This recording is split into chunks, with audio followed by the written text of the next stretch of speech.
जय श्री कृष्ण दोस्तों, क्या हाल चाल है आपके।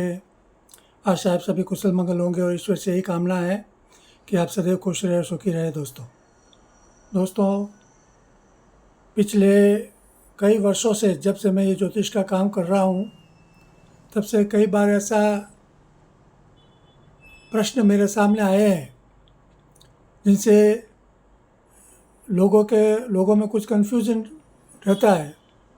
वो इस बारे में है कि ये जो विषोत्तरी दशाएं होती है उनके बारे में लोगों को जानकारी होती नहीं है, इसलिए वो कई प्रकार के भ्रम या कन्फ्यूज़न या कई ज्योतिषी उनको मिसगाइड कर देते हैं, तो उससे वो बेचारे आतंक में रहते हैं। मतलब वो सही जानकारी उनके पास होती नहीं है, तो वो कई प्रकार के भ्रम में जीते हैं। और कई बार ये भी देखने में आता है कि लोगों के पास कुंडली तो होती है लेकिन उनको देखना आता नहीं है। कई बार ऐसा भी होता है कि कई लोगों के पास अपनी जन्म तारीख मालूम नहीं होती है, ना उनकी कुंडली होती है, तो उनको कैसे मालूम पड़े कि भाई उनको कौन सी दशा या महादशा चल रही है। तो उसका एक ही कारण है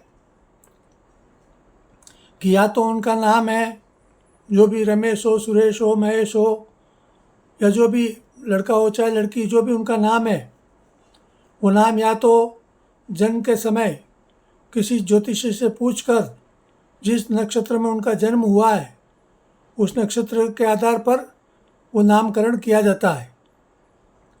तो जो भी जन्म के समय जो उनका नक्षत्र होता है वही उनका नाम का मुख्य आधार होता है। फिर उसी के अनुसार उसकी राशि बनती है।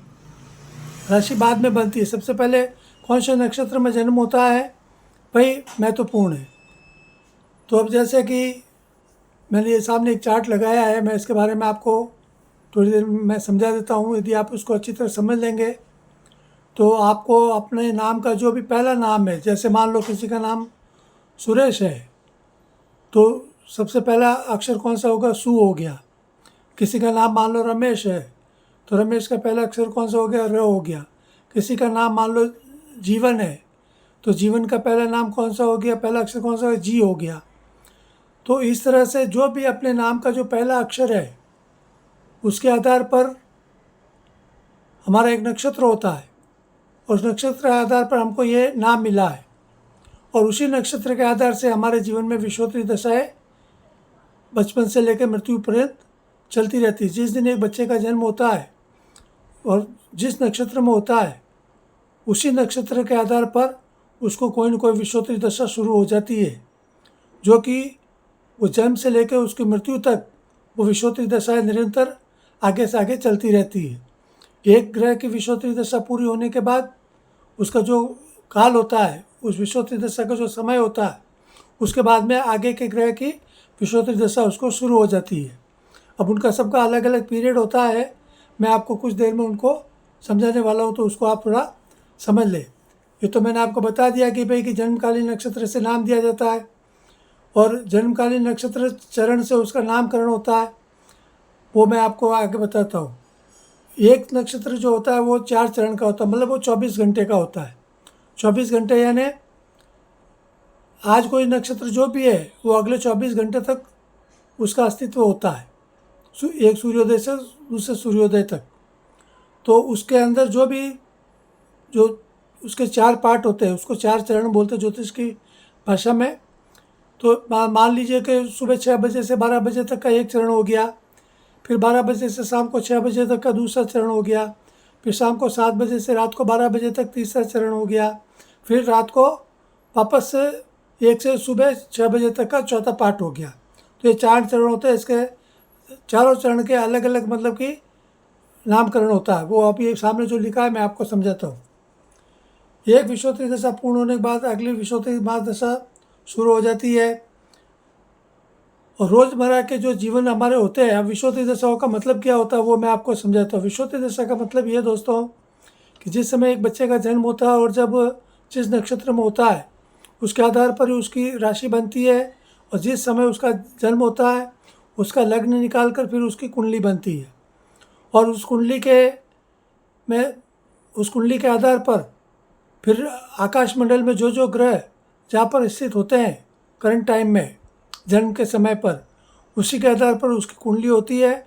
और आकाश मंडल में उस समय जो जो ग्रह होते हैं वो कौन सी राशि में है, कौन से भाव में है, उस हिसाब से वो उस कुंडली में वो लिख दिए जाते हैं। और वही हमारे जीवन का पूरा एक्सरे होता है। हम उसको हम अपना डीएनए बोल सकते हैं, उसको हम अपना एक्सरे भी बोल सकते हैं। उसी के आधार पर पूरी ज़िंदगी हमारी डिपेंड करती है। तो वो सब मैं आपको आगे बताता हूँ दोस्तों। इसके अलावा दोस्तों ये भी देखा जाता है कि जो हमारी विषोत्तरी दशाएँ हैं वो कई बार पूर्व जन्म जो हमारा होता है, ये जो जन्म हमारा उसके पिछला जो जन्म था उसमें भी हमको कुछ विषोत्तरी दशाएँ भोग कर इस जन्म में आते हैं। और ये जन्म पूरा होने के बाद अगला जो जन्म हमारा होगा वहाँ पर पुनर्जन्म, उसमें भी हमको बाकी की विषोत्तरी दशाएँ भोगनी पड़ती है। क्योंकि विषोत्तरी दशाओं का जो कार्यकाल होता है वो पूरा सब मिलाकर 120 वर्ष का होता है। अब प्राचीन काल में जिस समय ज्योतिष का आविष्कार हुआ था उस समय लोगों की बहुत लंबी आयु होती थी। लोग 100 वर्षों से हमेशा ऊपर ही जीते थे, मतलब शतायु होते थे। तो वो 120 वर्ष 150 वर्ष ऐसी आयु होती थी।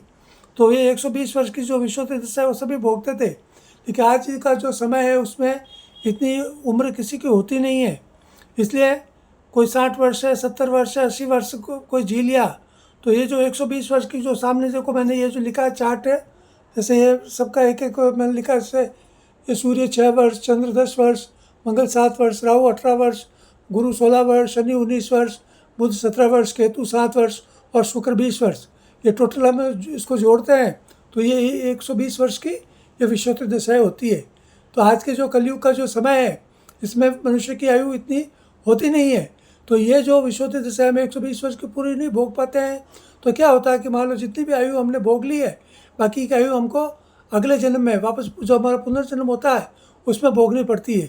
और कई बार ऐसा भी होता है कि कुछ दशाएँ हम अपने पूर्व जन्म में भी भोग कर हम इस जन्म में आता है। वो कैसे होता है मैं आपको समझाता हूँ। अब मैं आता हूँ इस चार्ट पर, तो इसको थोड़ा आप समझ लें दोस्तों। जैसे सबसे पहले ऊपर क्या लिखा है, अपने नाम से जानो कौन सी विषोत्तरी महादशा चल रही है। मतलब आपका जो भी नाम है, रमेश, सुरेश, महेश, रूपेश, जो भी या जो भी जीवन हो, भगवती हो, रूपाली हो, जो भी आप चाहे लेडीज़ हो चाहे जेंट्स हो, वो उनके सबका जो पहला नाम है उसके आधार पे ये सब चार्ट है। तो मैं आपको समझाता हूँ। तो जैसे यहाँ पहले कॉलम में क्या लिखा, ग्रह, फिर लिखा है वर्ष, फिर नक्षत्र जन्माक्षर। नक्षत्र जन्माक्षर का मतलब ये जो ब्लू है ये तो है नक्षत्र, और ये जो जन्माक्षर का मतलब है, जैसे मैंने आपको पहले बताया कि 24 आवर्स का एक नक्षत्र होता है। 24 आवर्स में हमने 4 पार्ट किए, मतलब कि 6-6 घंटे के 4 पार्ट हो गए। तो जो पहला जो पार्ट होगा 6 घंटे का, उसमें ये पहला नाम आया अ। फिर जो सेकंड है अ मतलब अरुण है, अरुणा है।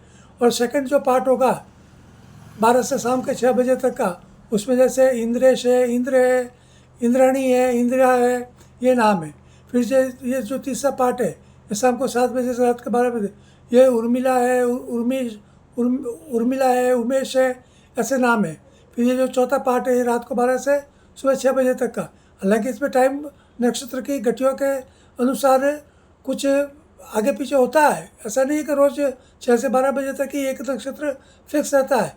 इसमें कई बार क्या होता है, एक नक्षत्र आज जो है वो दूसरे दिन तक चलता है, लेकिन समय उसका 24 घंटे ही होता है। कोई नक्षत्र ऐसा जरूरी नहीं कि सुबह सूर्योदय के साथ ही शुरू हो। कई बार दोपहर में भी कोई नक्षत्र शुरू होता है और अगले दिन तक चलता है। कोई सुबह शुरू होकर शाम तक ही चलता है। तो ये अपने अपने उनके घटीपल के हिसाब से उनका निर्धारण होता है। तो जैसे अभी मैंने आपको बताया 4 पार्ट है। तो अब मान लो किसी का नाम अरुणा है या अरुण है तो उसका कृतिका नक्षत्र में जन्म हुआ समझा जाएगा।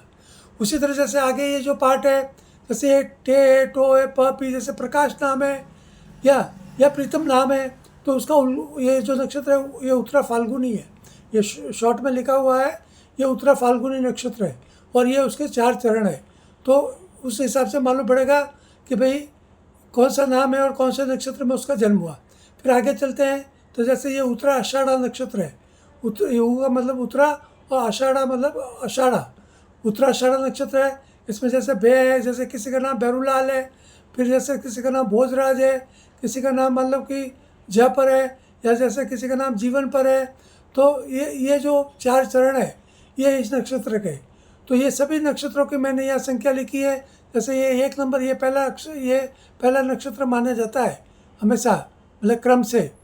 तो ये जो 1 नंबर में सबके नंबर डाल रखे हैं। जैसे ये 2 नंबर है भरणी, फिर ये 3 नंबर है कृतिका, 4 रोहिणी, 5 मृगशिरा, 6 आद्रा, 7 पुनर्वसु, 8 पुष्य, 9 आश्लेषा, 10 मघा, 11 पूर्वा फाल्गुनी, 12वां उत्तरा फाल्गुनी, 13वां हस्त, 14 चित्रा, 15वां स्वाति, 16वां विशाखा, 17वां अनुराधा, 18वां ज्येष्ठा, 19वां मूल, 20वां पूर्वाषाढ़ा, 21वां उत्तराषाढ़ा, 22वां श्रवण, 23वां धनिष्ठा, 24वां शतभिषा, 25वां पूर्वा भाद्रपद, 26वां उत्तरा भाद्रपद, और जो लास्ट वाला होता है वो है रेवती। तो ये तो सब नक्षत्र 27 नक्षत्र होते हैं, और हर नक्षत्र के 4 पार्ट होते हैं, 4 चरण होते हैं। जैसे ये 24 आवर्स का, जैसे मैंने आपको पहले बताया। तो ये 4 सबका टोटल 27 इंटू 4 करते हैं तो टोटल 108 बनते हैं। तो ये 108 नाम है जो हमारे हिंदू जो नामकरण पद्धति है इन्हीं में से सभी नाम वो दिए जाते हैं। तो जैसे कि अब आप अपना अपना जो नाम का पहला अक्षर है वो आप इसमें से खोज सकते हैं। जैसे मान लो किसी का ओम प्रकाश नाम है तो उसका रोहिणी नक्षत्र हो गया। अब मान लो किसी का खेमराज हो गया तो उसका श्रवण नक्षत्र हो गया।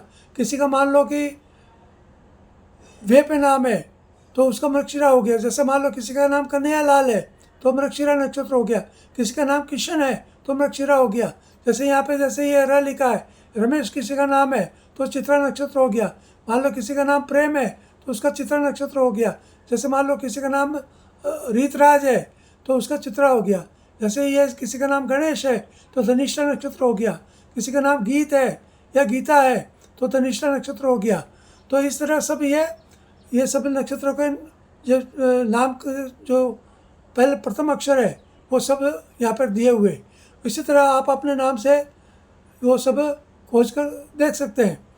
तो ये सब नक्षत्रों के नाम है। अब मूल बात में आपको जो समझानी है वो मैं आपको समझाता हूँ दोस्तों।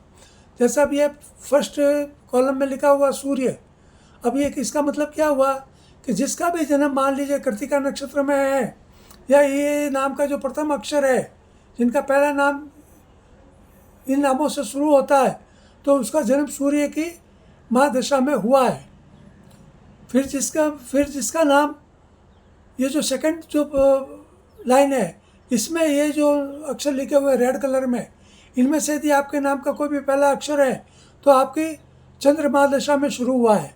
फिर मान लो ये जो थर्ड है, तो बीच में एक बात और बोल देता हूँ। जैसे मान लो प्रथम में ये जो कॉलम है इसमें यदि आपका नाम है तो आपको सूर्य महादशा में जन्म हुआ है, और सबसे पहली महादशा आपको सूर्य की चली है, वो 6 वर्ष की रही है। फिर मान लीजिए किसी का नाम इस सेकंड में है, तो इस सेकंड में यदि किसी का नाम है तो आपका जो जन्म हुआ वो चंद्रमा दशा में हुआ, वो 10 वर्ष की रही है। फिर ये तो थर्ड है, थर्ड में जैसे मान लीजिए मंगल लिखा हुआ है तो मंगल का जैसे 7 वर्ष लिखा है। अब मान लीजिए ये मृगशिरा नक्षत्र, चित्रा और धनिष्ठा नक्षत्र है, ये तीनों मतलब मंगल के नक्षत्र माने जाते हैं। अब इसमें से यदि आपके नाम का पहला अक्षर है तो आपका मंगल की महादशा में जन्म हुआ जो 7 वर्ष की रही है। फिर जैसे मान लो ये यहाँ लिखा है राहु 18 वर्ष। जैसे मान लो किसी का आद्रा, स्वाति और शतभिषा नक्षत्र में जन्म हुआ है तो उसको जन्म के समय राहु महादशा में जन्म हुआ है, और उनके जो भी नाम का जो पहला अक्षर है वो ये जो रेड कलर में लिखे हुए इनमें से कुछ न कुछ होगा। इसके आगे ये जो गुरु है, ये गुरु 16 वर्ष की महादशा होती है, और इनके जो नक्षत्र है वो पुनर्वसु, विशाखा और पूर्वा भाद्रपद है। और ये जो रेड कलर में लिखे हैं ये इनके नाम का पहला अक्षर है। तो इसका मतलब ये है कि उनका गुरु की महादशा में जन्म हुआ है, जो कि 16 वर्ष की जन्म के समय से उनको चली है। फिर मान लीजिए ये जो शनि है ये 19 वर्ष की महादशा होती है। इसके शनि के नक्षत्र है पुष्य, अनुराधा और उत्तरा भाद्रपद। और जो रेड कलर में जो नाम लिखे हुए हैं वो उनके नाम का पहला अक्षर इसमें से कोई भी हो सकता है। फिर मान लीजिए आगे चलते हैं बुध का जो भी ये 17 वर्ष की महादशा मानी जाती है, और ये आश्लेषा, ज्येष्ठा और रेवती इसके नक्षत्र होते हैं।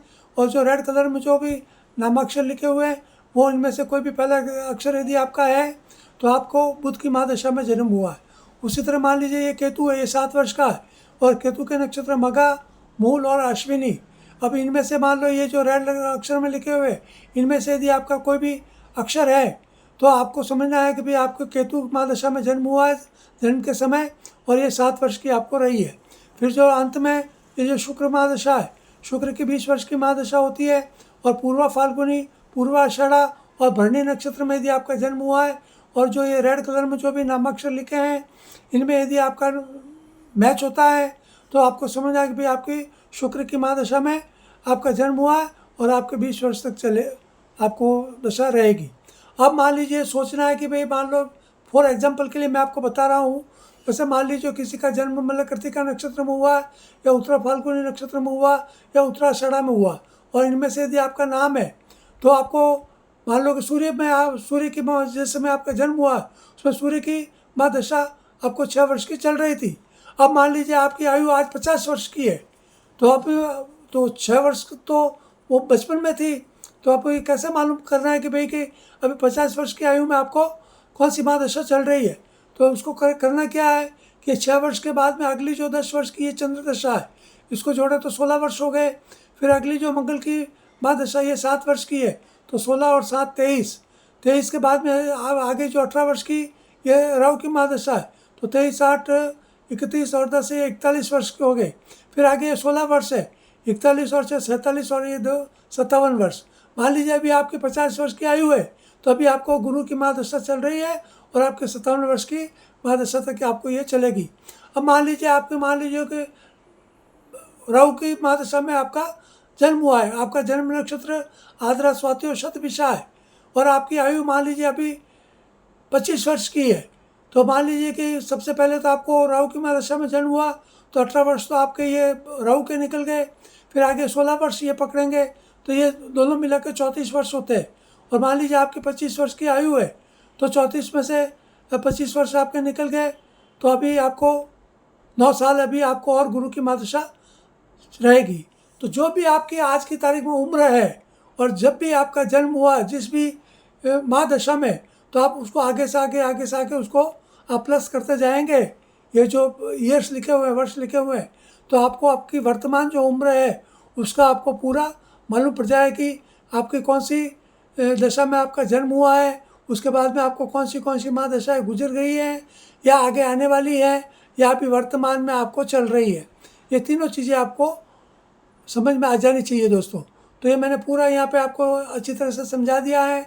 ये तो है आपकी महादशाएं, कौन सी महादशा है, वो कितने वर्ष की रहेगी और कब आपको चली है, कब से शुरू हुई। जब भी आपका जन्म हुआ तो ये ब्लू कलर में जो भी लिखा हुआ ये सब जन्म के नक्षत्र हैं, मतलब जिस भी बच्चे का जन्म होता है इन 27 में से किसी न किसी नक्षत्र में बच्चे का जन्म होता है।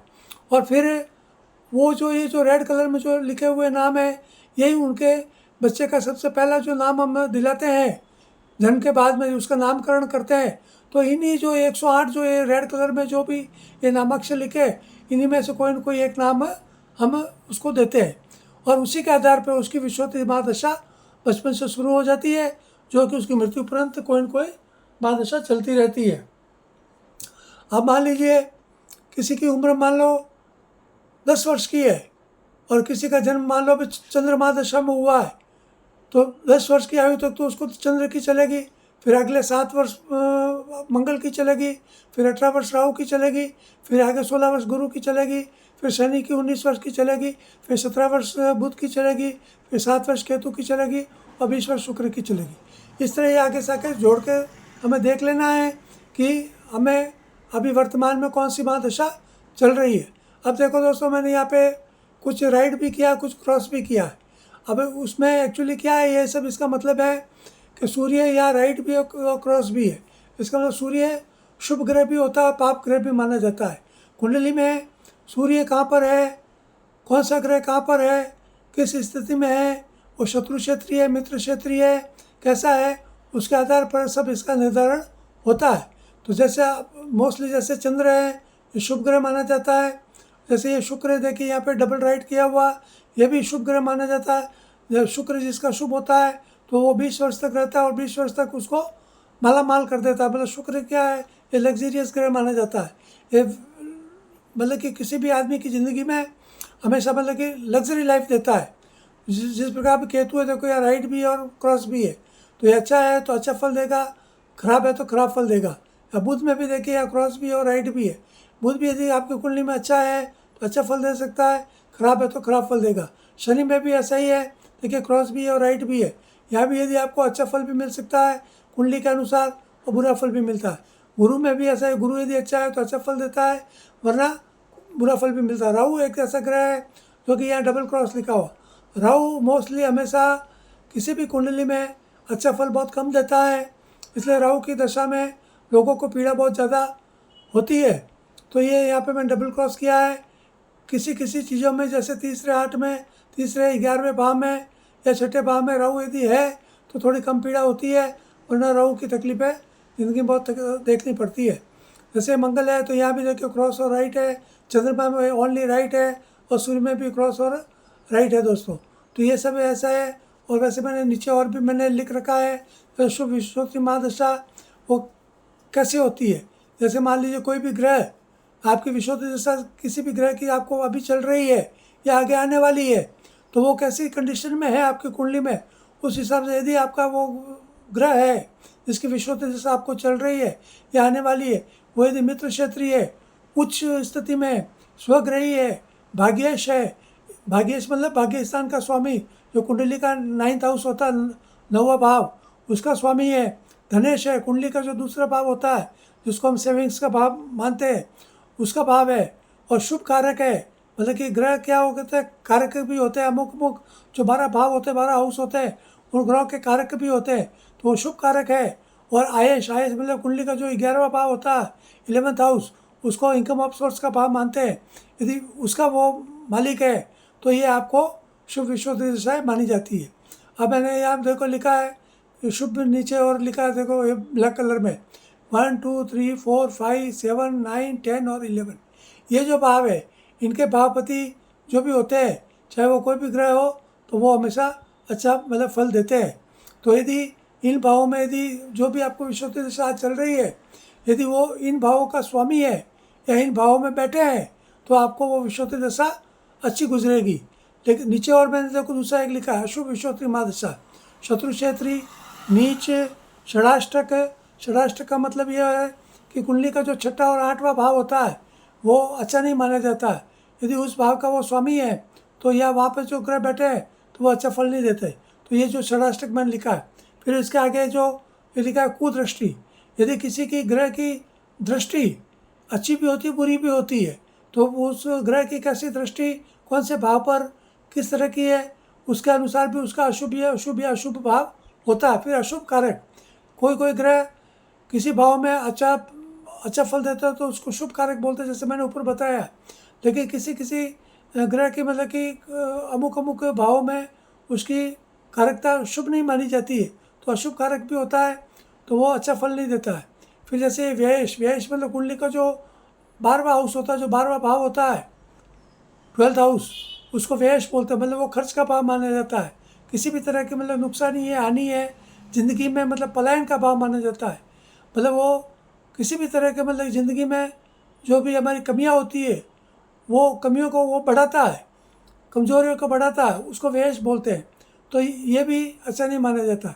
फिर मैंने यहाँ नीचे लिखा था 6 8 12 भाव, भावपति अशुभ। यदि कुंडली का 6ठा 8वां 12वां जो स्थान होता है, वो भी यदि उनमें उनके जो ग्रह होते हैं, उन 6 8 12वें भाव के जो स्वामी होते हैं उनको भावपति बोलते हैं, तो वो भावपति होते हैं, वो भी अशुभ माने जाते हैं दोस्तों। तो इस तरह मतलब कि अभी आपकी जीवन में कौन सी विश्वोत्तरी दशा चल रही है या आने वाली है, वो अच्छी रहेगी बुरी रहेगी, आप इस चार्ट से खुद थोड़ा सा दिमाग लगाकर उसको समझ सकते हैं। वैसे आजकल कुंडलियों में सबके ये चार्ट बने हुए आते हैं, तो उस हिसाब से आपको अपनी जन्म कुंडली आपके पास में है तो आप 2-4 पेज बाद में आप ध्यान से देखेंगे तो वहाँ आपको विश्वोत्तरी दशा चार्ट मिलेगा। उसमें आपके जन्म से लेके मृत्यु पर्यंत की सारी विश्वोत्तरी दशाओं के चार्ट सभी ग्रहों की दी होती है। वो कौन से वर्ष तक रहेगी, कौन से वर्ष में आएगी, कौन सी आपको विश्वोत्तरी दशा आप भोग चुके हैं, तो वो सब उसमें लिखा हुआ होता है। एक और अंत में दोस्तों मैं एक संशोधन इसमें आपको बता देता हूँ। जैसे मान लीजिए किसी की जब भी विषुवत दशा शुरू होती है तो कई बार क्या होता है कि उसमें नक्षत्र के आधार पर एक उसमें एक गणित होता है, एक मैथ्स होती है, वो सांख्यिकी उसमें देखना पड़ता है, क्योंकि वो नक्षत्र जो होता है उसमें घटिपल के आधार पर उसका भयात और भवों की प्रक्रिया होती है। उसके अनुसार वो देखा जाता है कि भाई जो भी विषुवत दशा है वो अभी पूरी इस जिसमें जन्म हुआ है तो जन्म के समय क्या उस ग्रह की कुछ विषुवत दशा क्या वो पूर्व जन्म में भुगत चुका है या इस जन्म में कितनी है, वो थोड़ी ये देखनी पड़ती है। उसी से बाकी तो सब वो की वो रहती है। जन्म के समय जो भी नक्षत्र जो ग्रह होता है या नक्षत्र होता है उसकी विषुवत दशा थोड़ी निकालनी पड़ती है। जैसे अब मान लो फॉर एग्जांपल कि मान लो सूर्य की जैसे कृतिका नक्षत्र या उत्तरा फाल्गुन नक्षत्र या उत्तराषाढ़ा नक्षत्र में किसी का जन्म हुआ है तो मान लो सूर्य की महादशा शुरू हो गई। अब यहाँ पे थोड़ा एक वो संशोधन करके देखना पड़ता है कि भाई ये जो 6 वर्ष की सूर्य की महादशा है ये भी जन्म के बाद 6 वर्ष पूरी रहेगी या इसमें 2 वर्ष की रहेगी, 3 वर्ष की रहेगी, 4 वर्ष की रहेगी या 5 वर्ष की रहेगी। क्योंकि कुछ वो संशोधन करने के बाद मालूम पड़ जाता है कि भाई कुछ जो ये महादशा है पूर्व जन्म में वो भुगत चुके हैं या नहीं भुगत चुके, वो एक संशोधन सभी में देखना पड़ता है। तो वो एक चीज़ अलग है, लेकिन बाद में जो भी होती है वो पूरा पीरियड उनको वो रहती वो 100% जो टाइम लिखा उस हिसाब से वो चलती है। लेकिन जन्म जिस भी नक्षत्र में हमारा हुआ है उसकी जो विषुवत दशा है वो हमको पूरी है या अधूरी है वो थोड़ा देखना पड़ता है। तो ये सब चीज़ें मैंने आपको आज बता दी है। यदि आपको अपने नाम से यदि जानना है विषुवत दशा है तो आप अच्छी तरह जान सकते हैं। फिर भी यदि आपको कोई कन्फ्यूज़न है तो आप मेरे व्हाट्सएप नंबर पर मुझसे संपर्क कर सकते हैं। जब भी मुझे समय मिलेगा मैं आपकी समस्या का निवारण करने की कोशिश करूंगा। दोस्तों अंत में निवेदन है, कृपया मेरे इस यूट्यूब चैनल को सब्सक्राइब करें, लाइक करें, शेयर करें। और यदि आपके घर परिवार में दोस्तों में किसी के लिए कोई भी ज्योतिषीय सलाह लेने की आवश्यकता हो कृपया मेरे व्हाट्सएप नंबर पर मुझसे अवश्य संपर्क करें। दोस्तों तो आज के लिए केवल इतना ही। धन्यवाद। जय श्री कृष्ण, जय श्री राम दोस्तों।